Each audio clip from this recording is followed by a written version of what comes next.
जय श्री राम आदरणीय मित्रों, मैं लक्ष्मीपुत्र डॉक्टर कुमार गणेश जयपुर बीकानेर से प्रणाम। वर्ष 2025 की भविष्यवाणी के क्रम में अब बात करने के लिए चलते हैं महाराष्ट्र और वहाँ के नवीन तरीन यानी ताजा तरीन मुख्यमंत्री देवेंद्र फडणवीस की बात करें, जो कि लगातार तो नहीं, छिड़े बिछड़े ही सही, लेकिन तीसरी बार महाराष्ट्र के मुख्यमंत्री बने हैं। 22/7/1970। बड़ा अद्भुत योग है कि ये और इनके उप मुख्यमंत्री अजित पवार दोनों 22 जुलाई के जन्मे हैं। मूलांक 4 भाग्यांक 1। यहाँ ये देखिए, इनके पितृदोष के अंक तो यहीं बन गए मूलांक भाग्यांक में, लेकिन चूंकि वो 4 पहले और 1 बाद में, तो ये पितृ वरदान की युति हो जाती है शुभ अंकों के साथ। और इनके शुभ अंक भी आपको बताएंगे, क्योंकि 5 का अंक इनके लिए शुभ बन पड़ा है, जो इसके साथ में 4 और 1 के साथ में क्या बनाता है, 3+3+ बनाता है। ध्यान ये दिए जाने वाली बात है कि देवेंद्र फडणवीस कोई अपने परिवार के पहले राजनेता नहीं, इनके पिताजी बहुत बड़े कद के राजनेता रहे हैं और ये सबसे कम उम्र के मेयर बने हैं नागपुर के। तो जब बने थे तब सबसे कम उम्र के मेयर थे, देश के तो थे, शायद दुनिया के भी हों। तो ये पारंपरिक स्वरूप में देखा जाए तो इन्हें हम कह सकते हैं कि खानदानी राजनेता हैं, यानी कि पैतृक राजनीति करने वाले हैं। तो ये इनके जो प्रति पितृदोष के अंक है 4 और 1, ये भी बताते हैं। आयु अंक 55वें वर्ष के कारण से 21 जुलाई तक तो 1 रहेगा, उसके बाद 56वें वर्ष के कारण से 2 रहेगा। नामांक 5 है, मासांक 7 है, वर्षांक 8 है, चलित का अंक 1 और 4 है और दिनांक 5 है। आप ध्यान दीजिएगा, ध्यान ये देना है कि जो वर्ष का 2025 का अंक है 9, वो इनके मूलांक 4 और चलित अंक 4 के साथ में अंगारक युति बनाता है।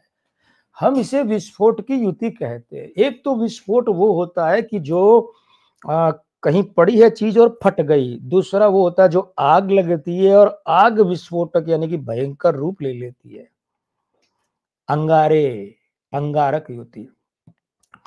अब ये जो अंगारक युति बन रही है, इस अंगारक, अच्छा, ये अंगारक युति दोहरी बन रही है क्योंकि अंक 4 जो है वो 2 बार है, अंक 9 1 बार है। इसके साथ में हम इनका आयु अंक 2 जोड़ दें, जो 56वें वर्ष वाला है, और इनका जो 7 का अंक है वो मासांक है। ये दोनों अगर हम करें तो फिर ये पीड़ित अवस्था में आ जाते हैं। कैसे कि देखिए, जो वर्ष का अंक 9 है वो इनके स्त्री अंक जो है ना, मासांक 7 और 56वें साल का जो अंक है 2, उन दोनों का विरोधी है, तो वो पीड़ित हो गए। यहाँ पर अंक 4 के साथ में वो जो दोनों स्त्री अंक है वो क्या होते हैं, ग्रहण योग में आ गए। ग्रहण योग में होने के कारण वो वहां खराब हो गए।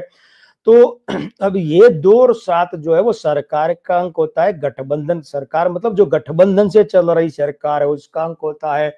सरकार को अगर एक परिवार मान लें तो उस परिवार का अंक होता है, पार्टी का होता है। ये स्त्री अंक खराब हो गए। तो अब क्या है, अब ये है कि सरकार में देवेंद्र फडणवीस को झटके लग सकते हैं, यानी इनके मंत्रिमंडल के साथ ही एक या एक से अधिक ये कह सकते हैं, साहब हमारे काम नहीं हो रहे हैं, हम फला रूप से पीड़ित हो गए, हमारी सुनवाई नहीं हो रही, हमें पावर नहीं दिए जा रहे, हमें मंत्री तो बना दिया लेकिन फाइलें नहीं आती है, हमें निर्णय करने के अधिकार नहीं है, हम तो फालतू के मंत्री हैं, हम तो नाम के मंत्री हैं। ऐसा सब हो सकता है।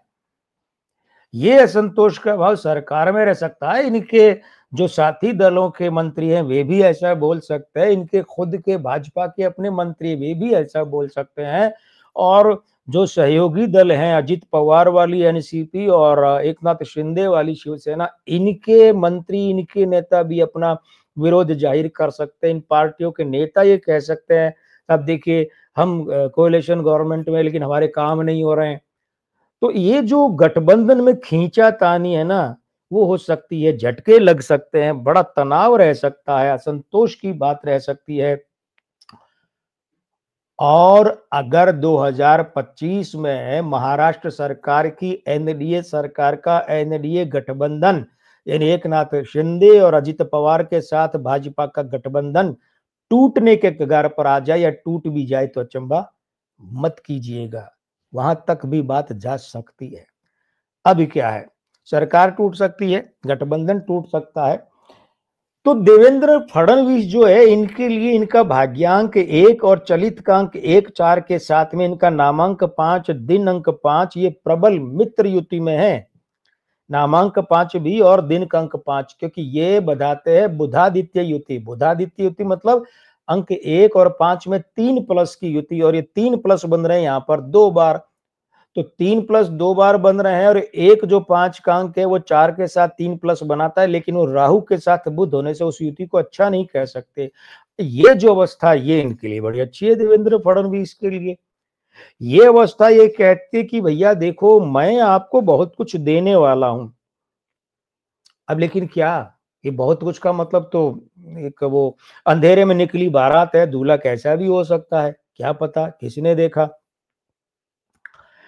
तो ये दोनों अंक बुधादित्य युति वाले ये उजलेपन के हैं, उजाले के हैं, रोशनी के हैं, गौर वर्ण के हैं। अब इन अंकों को दूसरे अंकों के साथ देखेंगे हम 1 और 5 को, तो जो मासांक 7 है वो क्या करता है, 1 के साथ में 2 प्लस बनाता है, और जो 5 का अंक है वो इसके साथ में 2 प्लस बनाता है। तो 1, 7 और 5, यानी 1 और 5 की बुधादित्य युति में अगर स्त्री अंक 7 को जोड़ दें, 7 पार्टी का है, सरकार का है, परिवार का है, गठबंधन का है, संगठन का है, तो उसके 1 और 5 के साथ 7 को जोड़ते ही ये बताता है कि ऐसे व्यक्ति को संगठन में बड़ा पद मिल सकता है, सरकार में बड़ा पद, क्योंकि सरकार भी परिवार है, संगठन भी परिवार है, पार्टी भी परिवार है। तो लेकिन कहाँ, अब अगर आप ये कहें कि साहब मुख्यमंत्री तो हैं सरकार में, अब सरकार में इससे बड़ा पद क्या मिलेगा, लेकिन रुकिए, बात हो रही है वर्ष 2025 की, और 2025 का स्वामी अंक कौन है, 9।